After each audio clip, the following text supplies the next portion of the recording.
Let us start now with the next part of this chapter, that is site investigation, introduction to site investigation. An investigation of site is essential for judging its suitability for the proposed engineering works and for preparing adequate and economical designs. Site investigation consists of determining the profile of the natural soil deposits at the site, taking the soil samples and determining the engineering properties of the soils. Here is the necessity of site investigation. Site investigation is generally done to obtain the information that is useful for one or more of the following purposes: to select the type and depth of foundation for a given structure, to determine the bearing capacity of the soil, to estimate the probable maximum and differential settlement, to establish the groundwater level and to determine the properties of water, to select suitable construction techniques, to predict and to solve potential foundation problems, to predict lateral earth pressure against retaining walls and foundation of abutment, to investigate the safety of the existing structures and to suggest the remedial measures. Here is the necessity of soil exploration. The purpose of soil exploration is to collect complete soil detail at site over which the structure to be built. Generally, soil exploration find out the nature of the soil or strength characteristics. Following are the purposes of soil exploration: to determine the safe bearing capacity of soil, to select economical safe type of foundation, to select the depth of foundation for a given structure, to decide the type, size and suitable equipment required for the construction, to select suitable construction techniques, to know the groundwater level and determine the properties of water. If needed, decide the method which help to solve the groundwater problems. To investigate the safety of the existing structure and suggest two remedial measures, to estimate the probable maximum and differential settlement, to find out lateral earth pressure against retaining walls and abutment, to determine the suitability of soil, to select the excavated material for embankments, highways and subgrades of roads, to design the type of pavement for roads and collect design data for culverts, bridges, etc. Here is the type of soil exploration. Depending upon the detail or the precision of the subsoil data to be obtained, the site exploration may be classified as general or preliminary exploration and detail exploration. General or preliminary exploration is the aim of a preliminary exploration is to determine the depth, thickness, extent and composition of each soil stratum at the site. The depth of bedrock and the groundwater table is also determined. The preliminary exploration are generally in the form of few boring or test pits. These are conducted with cone penetrometer and sounding rods to obtain information about the strength and compressibility of soils. Geophysical methods are also used in preliminary exploration for locating the boundaries of different strata.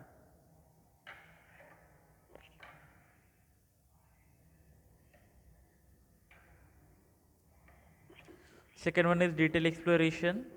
The purpose of detail exploration is to determine the engineering properties of soil in the different strata. It includes an extensive boring program, sampling and testing of the samples in a laboratory. Field tests such as vein shear test, plate load test and permeability test are conducted to determine the properties of soils in a natural state. The test for the determination of dynamic properties are also carried out if required. For complex projects involving heavy structure such as bridges, dams, multi-storage building, it is essential to have detailed exploration. However, for small projects, especially at sites Where the strata are uniform, detailed investigation may not be required. The design for such project is generally based on the strata collected during resonance and preliminary exploration. Here are some methods of site exploration like open excavation, which includes pit and trenches, drifts and shafts, boring, which consists of auger boring, wash boring, rotary drilling, percussion boring, core boring, surface sounding, and geophysical methods. So, starting with open excavation. In open excavation, it is made to inspect the substrata. The methods can be divided like pit and trenches and drift and shaft. Talking about pit and trenches are excavated at the site to inspect the strata. The size of the pit should be sufficient to provide necessary working space. IS 4531967 recommends a clear working space of 1.2 meter into 1.2 meter at the bottom of the pit. The depth of the pit depends upon the requirement of the investigation. Shallow pits up to a depth of 3 meter can be made without providing any lateral support. For deeper pits, especially below the groundwater table, the lateral support in the form of sheeting and bracing system is required. As the depth of pit increases, its cost increases rapidly. For depth greater than 6 meter, boreholes are economical than open pits.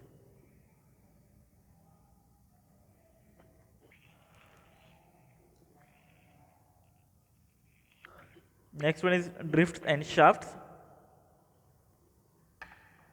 Drifts are horizontal tunnels made in the hillside to determine the nature and structure of the geological information.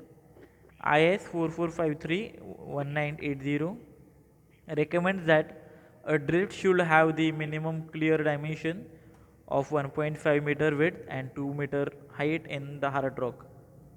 In soft rock, an arched roof is more advantageous than a flat roof. If the ground is unable to stand of its own, support have to be provided to carry out load of the roof and sides of the drift. Drifts also known as adits. Shafts are large size vertical holes made in the geological formation. This may be rectangular or circular in section.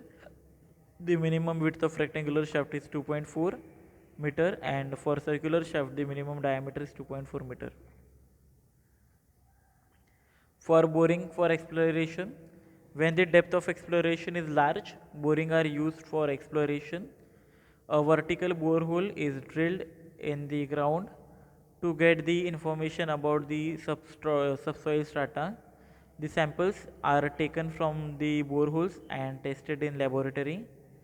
The borehole may be used for conducting in situ tests and for locating water table. Extensometer or pressure meter may also be installed in the borehole for the measurement of the deformation in substrata. A few holes are drilled during the permeability investigation. In the detailed investigation, a large number of holes are drilled to thoroughly investigate the subsoil strata. The result of boring are presented in the form of boring log and subsurface profile. Depending upon the soil and purpose of boring, certain methods are used for drilling the holes like auger boring, wash boring, rotary drilling, percussion drilling, and core drilling. So, starting with auger boring. So, following is the figure of auger boring. It is done with the help of auger as shown in figure. The auger is held vertically and it is driven into the ground by rotating its handle. After every 30 centimeter of depth penetrated, the auger is taken out and samples of soils are collected separately for examination. This method is used for penetration up to 150 centimeter deep. It is used in clayey or sandy soil. Second one is wash boring. For test boring more than 3 meter deep, wash boring is done. In this method, a hollow steel pipe is driven into ground for a certain depth as shown in figure. The water jet pipe or wash pipe is lowered in the causing pipe. Upper end of jet pipe is connected to supply of water and other end is fitted with jet. Water with pressure is forced down in the wash pipe. Due to the pressure of jet, the materials immediately below the pipe is displaced and slurry is thus formed and is forced up through the angular space between two pipes. Then slurry is connected and sample is taken. The change of stratification can be guessed from the rate of progress of driving the casing pipe as well as the color of slurry. This method is used for soft and stiff cohesive soil.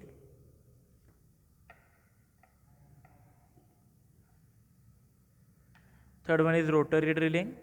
In this method, core drilling is done to get undisturbed samples of soil. In this process, a hole is made by rotating a hollow steel tube having a cutting bit as its base. Cutting bit makes an angular cut in the strata and leaving a cylindrical core of the material in the hollow tube. The bit is prevented from overheating by supplying it with drilling mud. Fourth one is percussion boring. This method is consists of breaking up of the soil substrata by repeated blows from a bit or a chisel. The material thus pulverized is converted into slurry by pouring water in the bore. After some time slurry is carried out of the hole and dried for examination. This method can be adapted in rocks, soils having boulders, etc. It is not useful for clay or loose sand. Last one is core boring. The core drilling method is used for drilling holes and for obtaining rock cores. In this method, a core barrel fitted with a drilling bit is fixed to a hollow drilling rod. As drilling rod is rotated, the bit advances and cut an angular hole around an intact core. The core is taken removed from its bottom and is retained by a core lifter and brought to the ground surface. It is useful in sample of the rock, stones, etc. Talking about location of exploration, location defines the point where the exploration is done. In a project, exploration at a single point is not sufficient for complete knowledge of area of project. So the point of exploration required more than one, or otherwise it depends upon the type of project. For example, in case of airport, exploration should be made along the center line and each edge of the running runway. In case of building site, exploration is done at four corners of plot and one exploration should be at center of plot or site of building. In case of rods, the exploration should be done at the center line spacing. In case of dams, boring should be made along the top of line and the upstream face across the abutment. Here is talking about depth of exploration. Depth of exploration means the depth up to which the soil conditions are required to know. Exploration is done up to a depth to which stress increment causes a settlement or shear failure. Such a depth is called as significant depth. The significant depth is generally taken as a depth at which vertical stress is 20% of the load intensity. Depth of exploration should be about 1.5 times the width of square footing. Here you can see the width of shear footing and depth of exploration. In the case of multi-story building, the depth of exploration should be equal to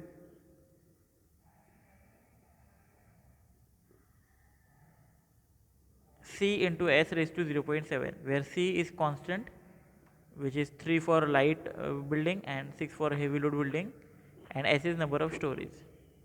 For dams, earthen dams of height up to 30 meters, the depth of exploration is about the half of the bottom width. For concrete dam of height up to 30 meters, the depth of exploration is about 2 times the height of the stream bed to crest. In black cotton soil, the depth of exploration required is 3 to 4 meter. In pile foundation, the depth of exploration required is 10 to 30%, 10 to 30 meters. Talking about spacing of boring for exploration. Spacing is the horizontal distance between the adjacent boreholes point for exploration.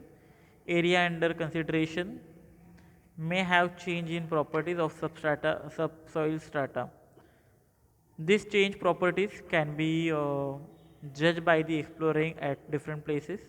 Now the problem arises where these points should be. Spacing depends upon the variation in the subsurface condition and loading. Spacing of boring cannot be determined with absolute exactness. Spacing for boring is different for different engineering structures, which as follows. For single story building covering an area of 4 hectare require at least 5 boreholes, once at the center and 4 near the corners. If the area is more than the spacing between bore should be from 20 to 30 meters. For multi-story building, the boreholes should be at all the corners and also at important locations. The spacing between borehole is between 10 to 15 meters. For earthen dam, boring may be made at 30 to 60 meters, spacing along the top line of the upstream face of the dam and across one or both abutment. For concrete dams, the boreholes should be between 40 to 80 meters. For highway, boreholes are usually made along the proposed center line of the road and spacing may be about 300 to 350 meters. For airports, in case of an airport, boring should be along with the center line and along each edge of the runway. Spacing between boreholes should be 25 to 100 meters. For borrow pits, spacing between boreholes should be in case of borrow pits 25 to 300 meters. For important and heavy structure, boring should be carried down up to solid rock. Here are the types of soil samples. Soil samples are obtained during subsurface exploration to determine the engineering properties of soils and rocks. Soil samples are generally classified in two categories: disturbed sample and disturbed sample. Disturbed samples are the samples in which the natural structure of the soil gets disturbed during sampling. However, these samples represent the composition and the mineral content of the soil. Disturbed sample can be used to determine the index properties of soil such as grain size, plasticity characteristic and specific gravity. Where undisturbed soils samples are the samples in which the natural structure of soil and the water content are retained. However, it may be mentioned that it is impossible to get truly undisturbed sample. Some disturbance is inevitable during sampling. Even when the utmost care is taken, even the removal of the sample from the ground produces a change in the stress and causes disturbance.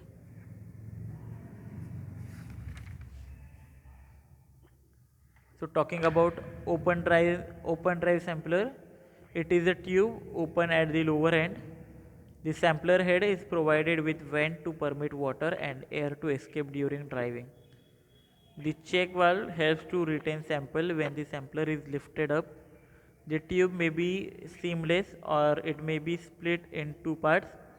In latter case, it is known as split tube or split spoon sampler. The split tube may also contain an inside thin wall liner.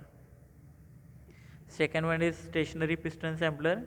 It contains a piston attached to a long piston rod extending upon the ground surface through the drill rod. During lowering of the sampler through the hole, the lower end of the sampler is kept close with the piston. When the desired sampling elevation is reached, the piston rod is clamped, thereby keeping the piston stationary and the sampler tube is advanced down into the soil. The sampler is then lifted up with piston rod in the clamped position.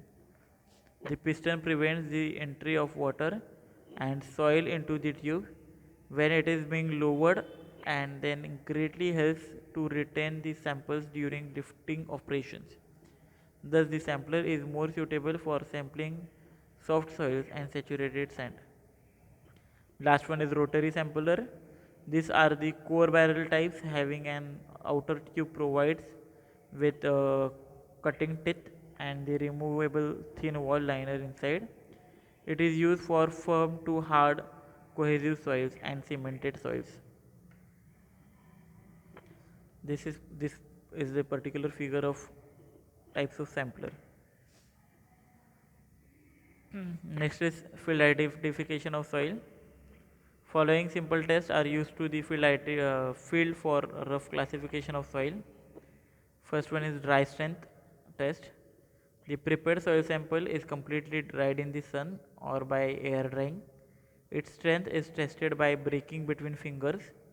Dry strength or resistance to breaking is a measure of plasticity and is considerably introduced by colloidal friction content of the soil. If the dry sample can be easily powdered, it is said to have low dry strength, whereas if considerable finger pressure is required to break the lump, it is said to have a medium dry strength, and if it cannot be powdered at all, it is said to have high dry strength. Dry strength is characteristics of clay of high plasticity. Typical inorganic silts have only a slight dry strength. Silty fine sand and silts have practically the same low dry strength but can be distinguished from each other by their feel during powdering of the dry sample. Second test is dilatancy test, which is also called as reaction or shaking test. About 5 cc of soil sample is taken and enough water is added to nearly saturate it. The part of soil is placed in the open palm and the hand shaken horizontally, striking rigorously against the other hand several times. The pad is then squeezed between the fingers. The appearance and disappearance of water with shaking and squeezing is referred to as a positive reaction. The reaction is called quick if water appears and disappears rapidly. It is called slow if water appears and disappears slowly, and no reaction if the water does not appear. The type of reaction is observed and recorded. Inorganic soils exhibit a quick reaction, whereas clays exhibit none too slow. Third one is toughness test, which is also called as consistency near plastic limit. The soil sample is used in the dilatancy test is dried by working and molding until it reaches the consistency of putty. The time required to dry the sample is indicative of its plasticity. Further, the moisture content is reduced by rolling and re-rolling into 3 mm diameter thread till it reaches the plastic limit. The resistance to molding at the plastic limit is called as toughness. After the thread crumble, lump also crumbles.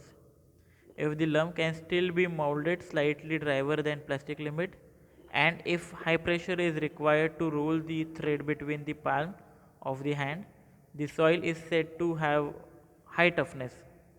Medium toughness is indicated by a medium thread. A lump form of thread slightly below the plastic limit will crumble.